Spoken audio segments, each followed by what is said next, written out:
That's right. Our top story tonight is on the state of Kerala. Forget all the other news happening around the country. This is the big story that we have on India Today on prime time. It's a state that is still battered by the worst bout of floods in a century. While the flood waters are slowly receding, rescue and relief operations still continue. There has, as I said, been some respite from the rains, and importantly, the Met Department has forecast no rains for the next 5 days. But a bigger challenge awaits flood-bound Kerala. They will have to rebuild much of the infrastructure and homes of people who have lost them all. Here is our top story tonight.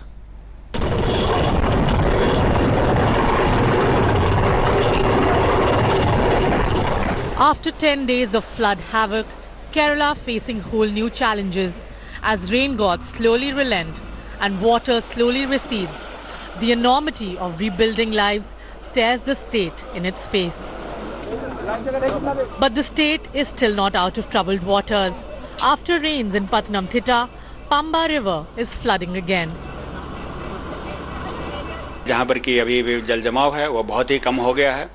मौसम के सुधार के साथ और बरसात की कमी के साथ ही और उसके साथ फ्लड गेट्स जो डैम्स के हैं वो बंद हुए हैं। नदियों का जल स्तर और जल जमाव के स्तर में काफ़ी कमी हुई है। Rescue teams are facing some trouble in evacuating people from areas which are still submerged. This is actually an NDRF boat which has actually managed to rescue a family with 4 children and 2 ladies. Also there are very small kids, and they have finally been rescued and they have been now moved to safer locations. The helicopter takes in about 26 people, and then they go and drop them at the district headquarters. Then they go back to the area and start picking up people again. So they sit on that side, keep the door open, they keep this door open. They wear something called a monkey sling, okay, so that you don't fall off. Even if you fall off, you will hang below the helicopter, and that is how they drop. Commercial flight operations from Kochi restarted from the naval base, giving a huge relief to the people waiting to meet their loved ones in the state. The main Cochin International Airport, though, is still flooded and will only be opening on the 26th. I was supposed to come 3 days back, and I was feeling really sad sitting over there that I couldn't help my family. I couldn't, wait over there to get all of this through. So I came via Bombay, Bangalore, and then took this flight since it opened. We have a very functional naval air station here. The ATC services are the same. The runway is the same, and we've utilized it for naval flying. This is a building that we've created into a new terminal. It's actually a training establishment called the School for Naval Airmen. We have converted this into a terminal so that we can carry out operations for civil flights as well. With water levels coming down, the next big challenge is preventing waterborne diseases and clearing animal carcasses. Substantial amount of work has been undertaken to ensure that the dispersal and all the facilities are available, so that all support is given for the aircraft to operate from here.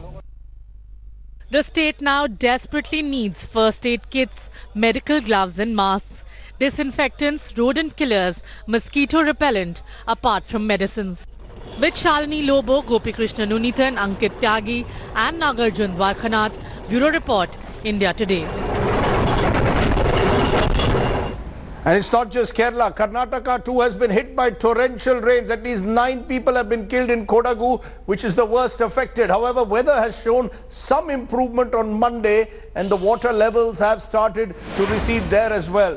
Massive relief operations are underway in Kodagu. Over 5,000 people are in relief camps as 1,200 houses reportedly have submerged. People finding it difficult now to return to their houses that have suffered heavy damage due to the flood waters. All schools, colleges will remain closed in the Kodagu district till the 21st. Let's first go across to our correspondents to find out the very latest. I'm joined from Idukki by Gopi Krishnan. Our correspondent joins us there, and I'm joined from Madikeri by Nolan Pinto. I want to come to you, Gopi, first, because Kerala, there are some signs, we are told finally, that the water levels are receding, but presumably the rescue operations not fully over as yet.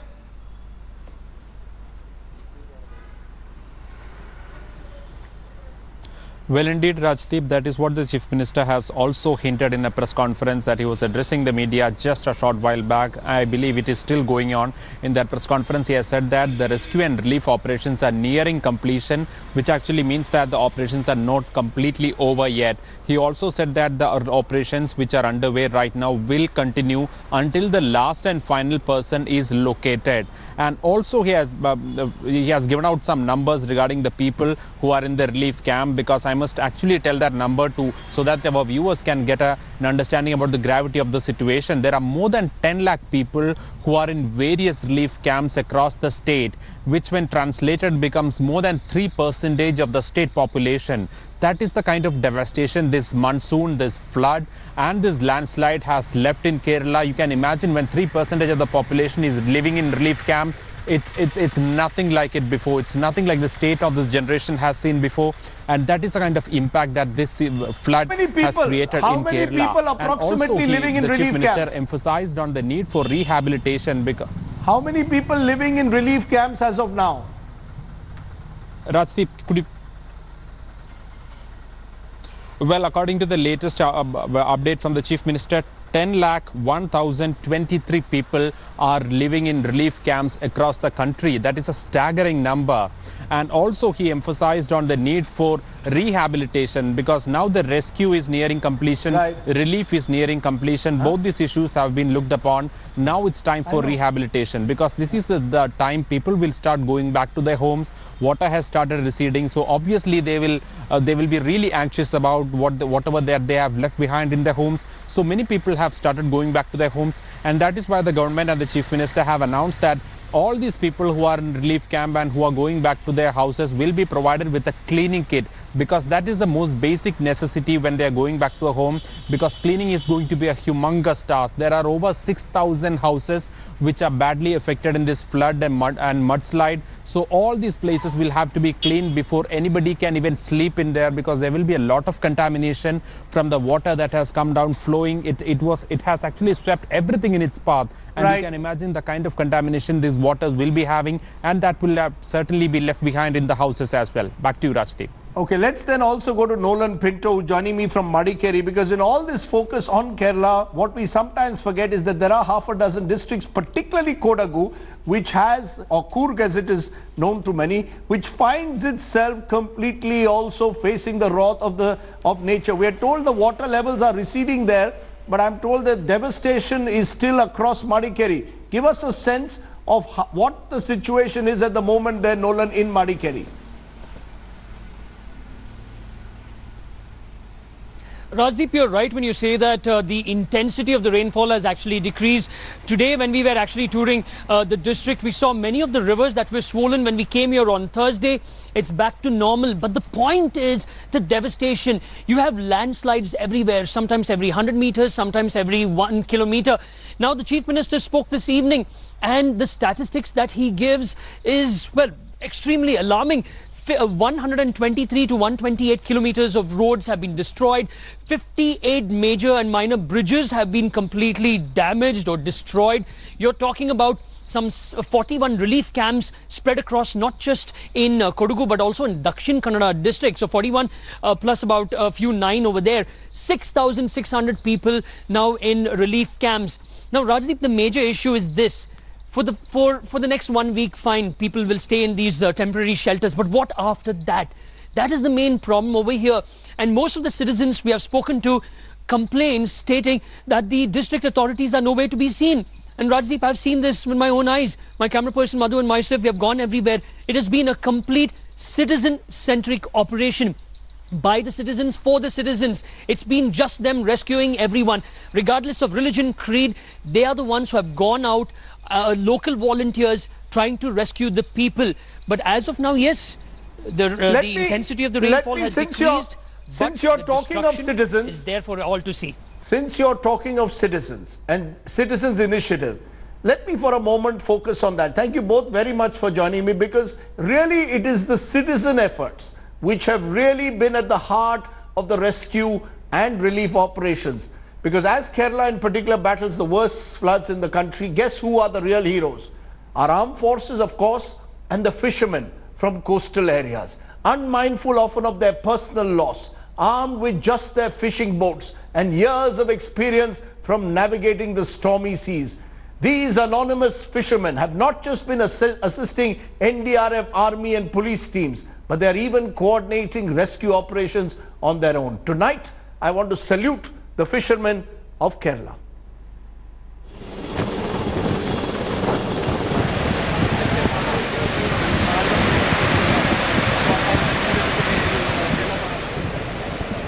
Gushing flood waters in Kerala have erased boundaries between villages, cities and districts, submerging the state into a humanitarian crisis.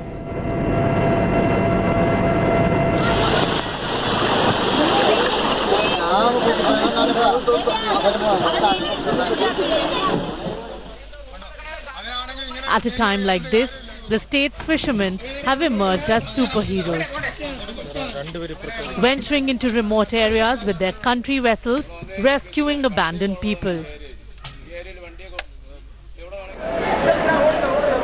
Instead of fleeing the flood waters, fishermen in Thiruvananthapuram, Ernakulam, Kollam and Arapura have joined the rescue mission, bringing with them more than 600 country boats that are being used to rescue stranded people. Mohan, a fisherman from Aluva, has rescued over 150 people using his own boat. He convinced his community to pitch in too. And as they say, sometimes heroes don't wear life jackets. The fishermen were a great help in the rescue operation. We faced many problems, but we managed somehow. 4 families who were stranded inside their homes for over 24 hours were rescued. Chief Minister Pinarayi Vijayan has now announced that his government will be honouring heroes from the community who have been leading and coordinating the rescue mission. Fishermen who are using their boats for rescue and relief work will be given 3,000 rupees per day. The government will also bear the cost of repairing their boats if they are damaged during rescue operations. At a time when Kerala is in desperate need of help, a local fisherman's humble act has won several hearts. Jaisal, a fisherman in Muthalamud, hunched on a flooded road, allowed elderly women to step on his back and into inflatable boats being used by the NDRF. He stepped in to help the NDRF team and rescued 3 stranded women, one with an infant. Not only Jaisal, but hundreds of such unsung heroes are out in neck-deep water assisting our men in uniform. Bureau Report, India Today. And remember, it's the fishermen along with our armed forces who truly have been the heroes. The armed forces do it every time. The fishermen have stood up to be counted in Kerala. But I want to focus now on the armed forces. Joining me now, Lieutenant General Dr. Soni, GOC Southern Command. As in this program tonight, DR Soni joins me, GOC Southern Command, on a day that we are saluting the heroes of Kerala. First of all, congratulations to you and your men who are doing a terrific job. The Army, Navy and the Air Force working in coordination. What has been the biggest challenge for you, Lieutenant General Soni? Yeah, it's gone, I think. What's been your biggest challenge, General Soni? What's been your biggest challenge? Okay, we'll try and go back to Lieutenant General Soni as and when we can. But remember, we've been trying to ensure that you get the best pictures, not just from the ground, but from air as well, to understand the scale of what is happening in Kerala. Our drone visuals will give you a sense of just why this is the worst ever tragedy to have befallen God's own country in 100 years. Take a look at this special report.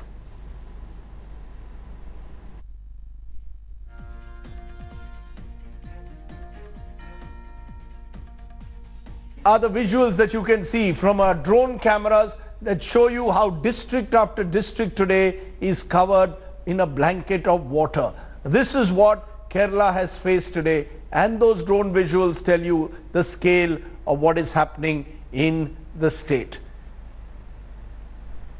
The rising waters have meant that Kerala now, the government finally declaring the floods as a calamity. So how can you help? How can you, the viewer, help the people of Kerala? That's what we are going to tell you. Joining us now, our special guests. As we play those drone pictures, here I'm joined in the studio by Chauhan Balaji Singh. He's Executive Director, CARE today. And he, along with his team, is going to tell us how you can help. What do the people of Kerala need the most? I'm also going to be joined by Indrajit, an actor who's one of the film stars in Kerala, spearheading the relief operations. Also by Rakesh Rajgopalan, a member of Anbodu Kochi, an example of how ordinary citizens are coming together along with film personalities to get involved in the rescue work. Also Akhil Ramesh, a citizen activist who along with many others is using social media to ensure efficient rescue work and identifying places. Also Resul Pookutty, one of the faces of Kerala, Oscar-winning sound designer, is also joining me at the moment. Let's go to all of you. Resul Pookutty, you tell me first. You've been tweeting about Kerala. I hope first of all your family, relatives and friends are safe in Kerala, because you were very anxious a few days ago. Yes, my family and immediate family and friends are safe, but there's a lot of distress in Kerala, and the kind of destruction and devastation that you see is unimaginable and beyond human comprehension. Kerala, in a sense, Resul, has set an example for India. People cutting across religion, politics have come together to conduct relief operations. Amazing to see the resilience of the Malayali Samaj, the diaspora, ordinary citizens coming to the fore. This is a moment to celebrate in a strange way the spirit of the Keralite. I feel very proud of being a Keralite, because Kerala has always reacted to calamities and natural disasters in the same way as it dealt with now. Only that this time the magnitude of the calamity was much bigger. Be it tsunami, be it Oki, we have dealt with in a very, very constructive way. That goes beyond. The Kerala's social infrastructure and social fabric goes beyond the realm of politics and caste, creed, religion and all that. When we have a problem, we stick together, we are one. But very interestingly, this time when we faced with this problem, what I found is not only Keralites across the globe, everyone from India, all across the states, they all have come together and helped Kerala. So, and that has been really, really overwhelming. To me, I felt, there were a couple of days ago when people were calling me and offering me help and offering me relief distress to the government. I felt that incredible India is not a tagline, a tourism tagline. I felt incredible India is actually the true spirit of India. I have felt that in the last 3-4 days, and I'm continuing to feel it. And that's what makes us different. That's what makes us, in the 70 years of democracy, we're still surviving beautifully. Let me go back to General Soni, who I believe has joined us from the Southern Command. General Soni, first of all, as I said, to you and your men who are doing a remarkable job on the ground, many congratulations. What is the biggest challenge that you are now facing as the flood waters recede?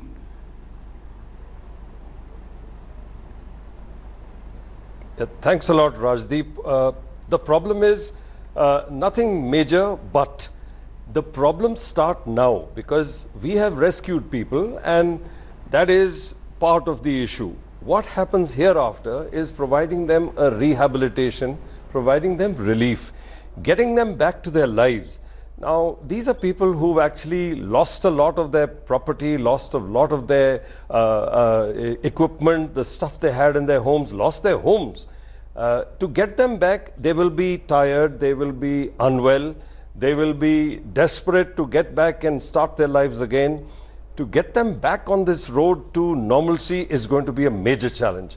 I see a medical kind of a problem emerging. It has to happen because naturally in small confined spaces you have these camps, they are relief camps. but there are bound to be medical problems. I must tell you, in a proactive manner, we from Southern Command, though we've got 6 medical teams already there, I've already asked them to get about 20 medical teams ready. The government is doing an excellent job there in coordinating this. I must put it on record. So we will get these guys airlifted, these medical teams airlifted and placed from all over the Southern Command area of responsibility and placed in a central location, maybe in Trivandrum, maybe in Kochi, see where we are asked to put these guys, and we'll see where it goes from there.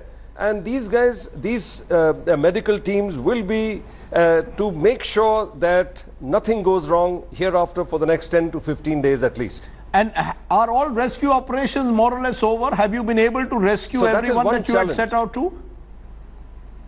Are all rescue operations over? Is the focus, as you say, entirely now on relief and rehabilitation?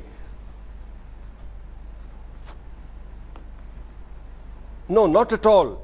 The sheer enormity of the area, the sheer enormity of the devastation that has taken place, you cannot take a call right now to call off rescue operations. So my boys are all still there. They will continue to be there. In some places, like in the northern parts of Coorg, there have been 2 columns and about 6 teams which have been de-requisitioned. However, I have told them to hang around there, hold on for some time, not de-link immediately. However, in Kerala, right now, we have not taken any steps to either de-link or de-requisition or deactivate. Our boys are still going out.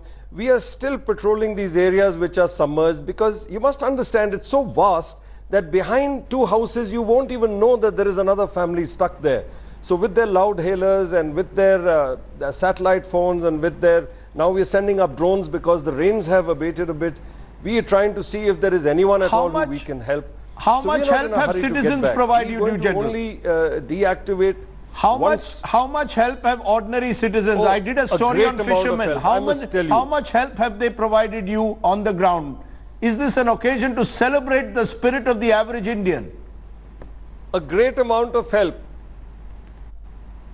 Absolutely. It is so fascinating to see that when the going gets tough, the tough get going. And these guys have actually pitched in with not a care for their own welfare, safety, or where their families are. A lot of these have been selflessly working. Like we all do this. We don't sleep for 3 nights, for 5 nights. These local people, these young boys, these not so young men, these fishermen who have very tough lives of their own, they haven't also slept. They have been there amongst the best of us and selflessly working to make this work for them and for their people. Remember, they are part of this, like we are part of this. They are part of this, and it's a very heartwarming sight.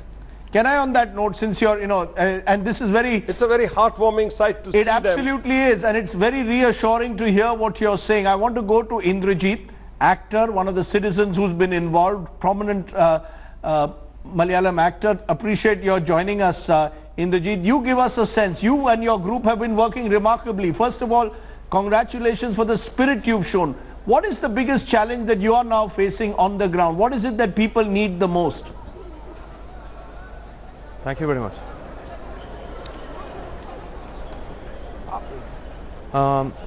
We are into our 11th day of relief operations, and right now the situation in Kochi and surroundings are getting better, but we still have a lot of requirements outside Kochi.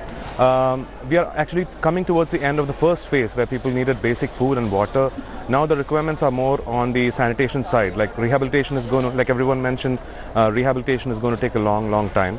And we have a lot of requirements coming in for sanitation, like phenol and chlorine tablets and bleaching powders and all. So we're short of stuff like that, and we have asked for supplies, and we are requesting people to, whoever is delivering stuff to our center at the Regional Sports Center in Kochi, to deliver sanitation stuff, because that is going to be the next big challenge, like everybody was mentioning.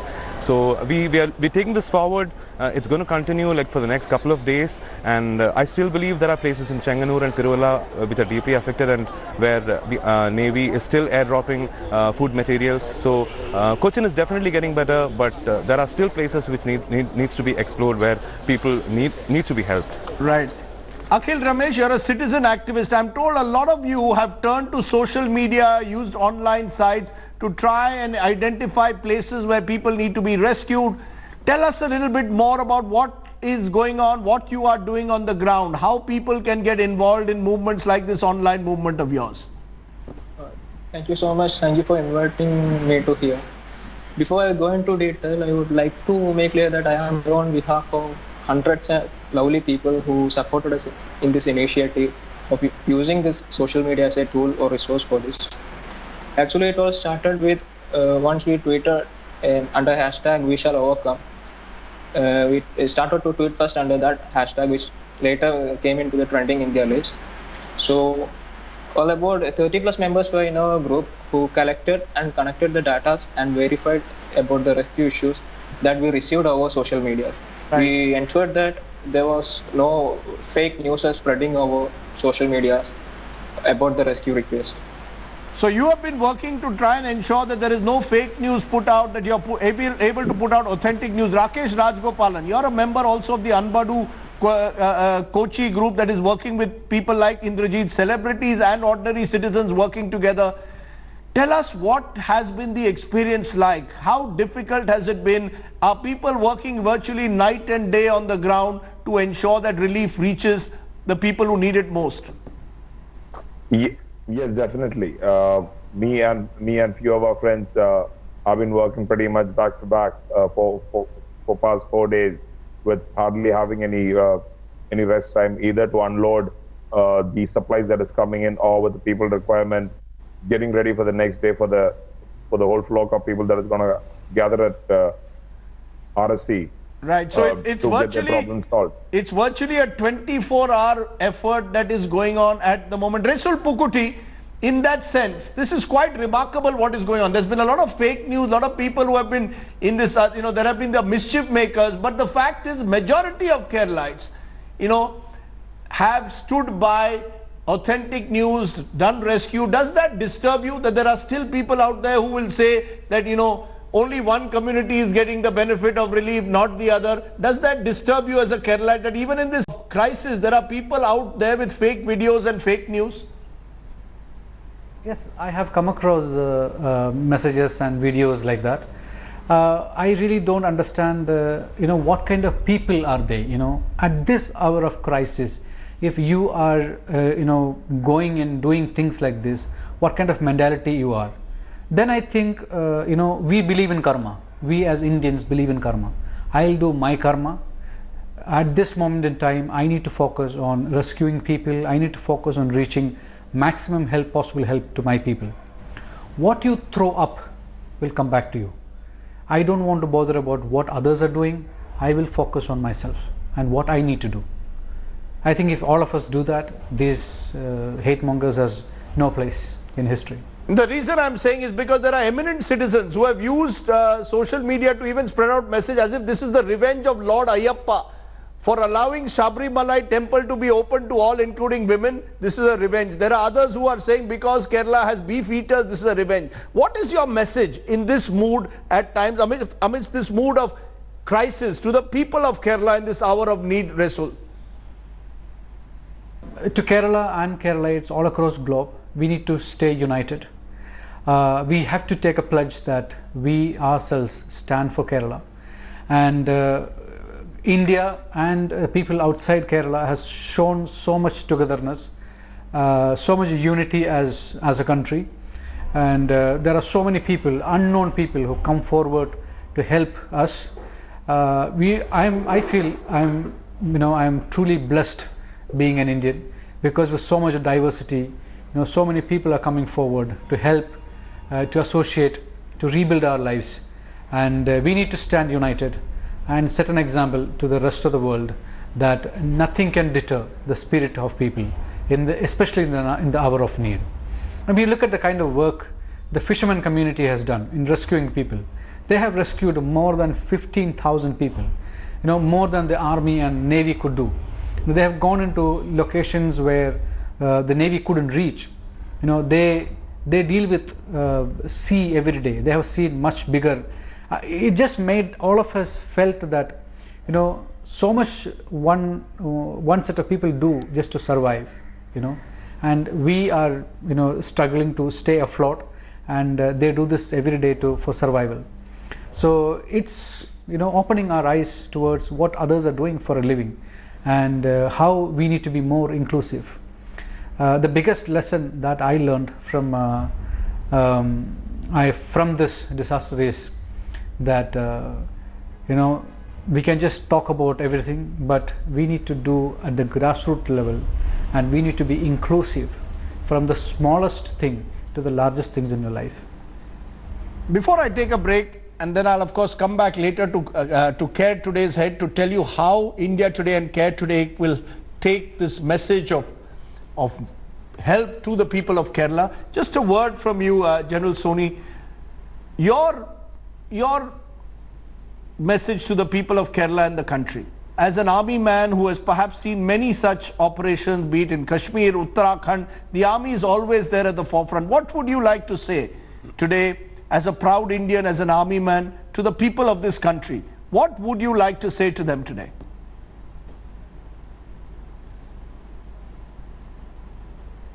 I would like to say that calamities are bound to happen. This is nature's doing. The first and foremost requirement is, please do not panic, because there is always a way. There is always a way forward. The defense forces are there. Increasingly, the government of today, in states as well as the center, is making adequate preparations to deal with these. What you have to make sure is that you be strong, and in that it's not physically, it's mentally, in your heart. You have to be secure, think carefully. We should never let passions overcome what we must do to secure ourselves. Right. We will look after you. We have done this before, we will continue to do this. What is heartening to note is that in this point of time, young boys from colleges, young girls, volunteers, elderly people have all joined hands. It will slowly catch on, and we will make ourselves more secure. The point is, we cannot get into bickering with each other. Caste, creed and stuff like that has to be left out of this, because ultimately you and I, we are Indians. We have to look after ourselves. There's just you and me who will look after each other. There's no one going to come from outside. Right. Let's work together. Let's make ourselves secure, and let's be well. Let me just it's going to be a tough day, a couple of tough days ahead. Sure. It's not going to be easy.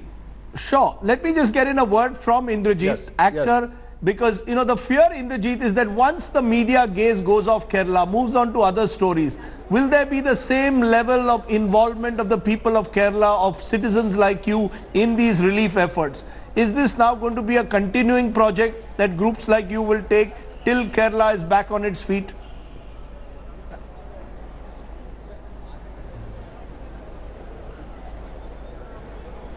Definitely we will be supporting the government and the district administration. Anbodu Kochi is working shoulder to shoulder with the district administration in Kochi, and as long as the district administration needs our help, we have volunteers coming in. During the past 11 days, we have had over 5,000 floating volunteers who have come in and worked with us. So definitely our support is going to be there all the time, because we have people from all walks of life. Even today offices are open, but I've seen people coming in after work and helping. So as in how much ever we can, we're going to be helping the government and the district administration to get things back to normal. It's wonderful to hear. It's wonderful to hear such positive voices who are here to bring about succor and some kind of help to the people of Kerala. How can you help? That's what we're going to tell you. I'll be joined by the Care Today team to tell you how you, the citizen of this great country, can help the people of Kerala in their hour of need. Joining me now is C. Balaji Singh, Executive Director of Care Today, which is an India Today group initiative to try and provide help in all such cases of calamities in the country. You've been talking to NGOs, Mr. Singh. What is it that the people of Kerala need the most as of now? We are also giving, incidentally, how you can help. Care Today account, Kerala SOS, is where they can send checks and demand drafts. There you can see Care Today account, Kerala SOS. But tell us, what do the people need the most at the moment? Yeah, thank you, Rajdeep, for letting me join here. And every disaster will have its own specificities, and the needs of the people are going to be different from a disaster to disaster. And in this particular disaster, because of the suddenness with which these people have been evacuated, most of them have not carried their basic needs, such as the clothes or even the mattresses to sleep. And while they are getting food and drinking water, and there is a requirement of providing these basic needs, basically, that's one. And also, there are a lot of categories of people are going to be there in the relief camps, the aged, the children, and each of these needs are going to be there. There will be chronically ill patients, probably the diabetics, hypertensives. These people are going to need their medicines. The children are going to need some kind of safe places, child-friendly spaces, so that they are not traumatized. These kind of some immediate needs. You also mentioned bio-toilets to me this morning. Bio-toilets, yes, because again, this relief camp stay could be very protracted for these people, because their connection to the homes, those footbridges have been washed away. So they could be living there for a long time. So that is going to put a lot of stress on the hygiene and sanitation. So sanitation, mattresses becoming important. Tell me also that, we are putting out how you can help. Care Today, account Kerala SOS. Now there will be viewers out there who will say, how do I know that my money will go exactly to a cause which will really serve the people of Kerala? So have you identified any cause, any NGO through whom you will work on the ground? Yeah, we are in the process. We have already received. We are going to work with some. I do not want to tell the names, because we are in the process of identifying. We already have the proposals, and this is something which we had been doing since 1999. And since the Kargil war. Since Kargil conflict.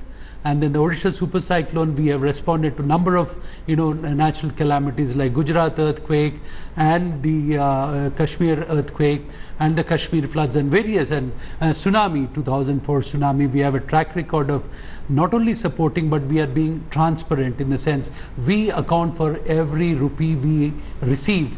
In the same way, in a sense, we go back to the India Today pages, we write about what we have done, we account for the money, so we maintain the extreme amount of transparency so that people know what we are doing. And you're going to have two steps in Kerala. You'll have immediate relief, where you'll provide people who are in relief camps, and then we'll look for some long-term project to identify. Exactly. We are going to look at some social infrastructure projects like community centers, schools rebuilding, and probably some house rebuilding of the most marginalized or the poor people. Yes.